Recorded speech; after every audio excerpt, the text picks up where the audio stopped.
3 days before your cruise, you are refreshing the National Hurricane Center website like it owes you money. The cone of uncertainty is pointing directly at Nassau. Your sailing hasn't been changed. The cruise line's app says nothing. Guest services hold time, according to the hold music, is 45 minutes. Here's what's actually happening on the other end of that silence. Most passengers in this moment assume one of two things. Either the cruise gets canceled and they get their money back, or the ship sails straight into the storm and it's fine somehow. What actually happens is neither of those things, and it's considerably more interesting than either. The cruise line isn't being slow. It isn't waiting to see what you think. Somewhere in a shore-based fleet operations center, not on the ship, not on the bridge, on shore, a team with licensed meteorologists and professional weather routing services is already running the geometry alongside the captain and bridge crew.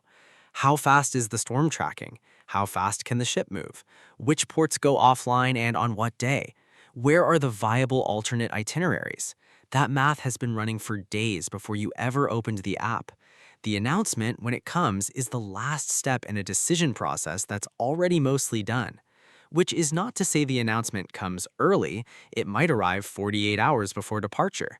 It might come while you're already aboard, out of sight of land, watching the departure schedule on the cabin TV. It will use words like modified and adjusted and alternative. New port names, your original ports, gone.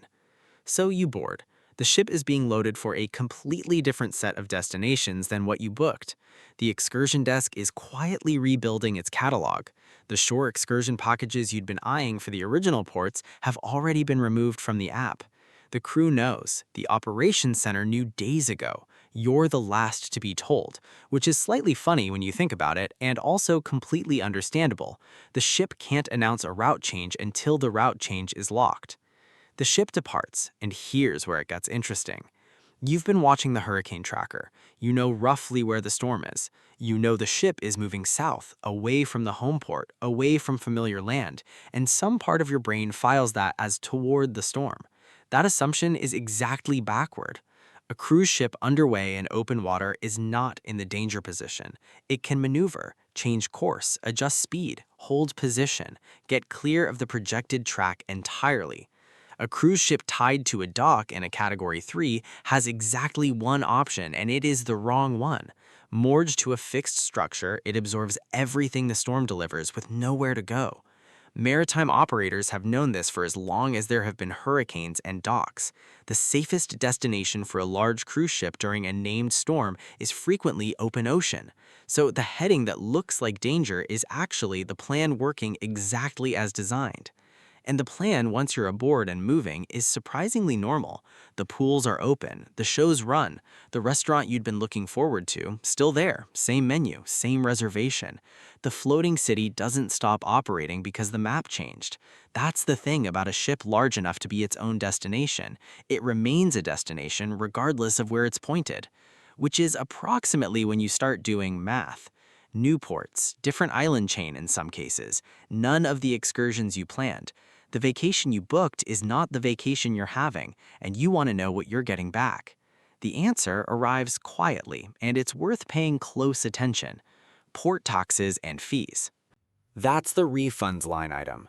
When a port is skipped, officially as a cruise line decision, the taxes and port fees for that stop come back to you, per person, per port. These are real charges, and they do get credited back to your folio, the onboard account that works like a hotel bill running through your CPAS card. The cruise fare, though. The cruise fare, the money you paid for the specific itinerary, the specific destinations, the specific ports you'd planned around, that doesn't move. The ticket contract, which most passengers agree to without reading it, includes language that is worth knowing. Weather and force majeure events give the cruise line unilateral authority to alter itineraries without a fare refund obligation. The word itinerary in the contract does not mean what it means in the brochure. It means a general plan, subject to change at the line's discretion for operational reasons, including weather. The word refund has been in the air the entire time you've been waiting for the announcement. When it finally arrives as a per-person, per-port tax credit, the gap between the size of that word and the size of that credit is the moment most passengers really understand what they signed. Which raises the obvious question, what if the cruise line cancels the sailing entirely? That does happen. Not often, but it happens when the home port itself is directly in the storm's path and embarkation isn't operationally possible. A Category 4 tracking over Miami the morning your ship is supposed to leave. In those cases, the financial picture reverses. Passengers typically receive a full refund or a future cruise credit, sometimes with a goodwill gesture from the line. This is the one weather scenario where the money actually comes back. The distinction between canceled and modified is financially everything, and the cruise line decides which word applies, which is the moment most people start wondering about their travel insurance. Here's how that usually goes. You have a standard trip cancellation policy, the kind offered at checkout or through a broker, covering you if you're hospitalized, a family member dies, or a named storm makes travel impossible. You read the covered reasons list. You do not see hurricane threatening my destination while the cruise line has not canceled the sailing, because that's not a covered reason. A storm the cruise line is navigating around with a modified itinerary still operating is not a trip cancellation. The trip is happening, just not the trip you wanted. There is a product designed specifically for this situation. It's called Cancel for Any Reason coverage, CFAR.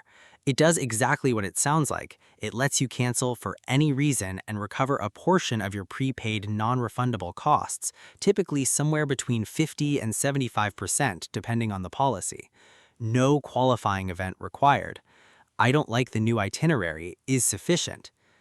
Most passengers don't have it, not because it's obscure. It's available from most travel insurance providers, but because it usually has to be purchased within 2 to 3 weeks of the initial trip deposit, before you know whether the season is going to be active, before you're thinking about hurricane tracks. By the time the cone is pointing at Nassau, the CFAR window closed months ago. Here's some useful scale on all of this. Hurricane season runs June through November. The peak is August through October.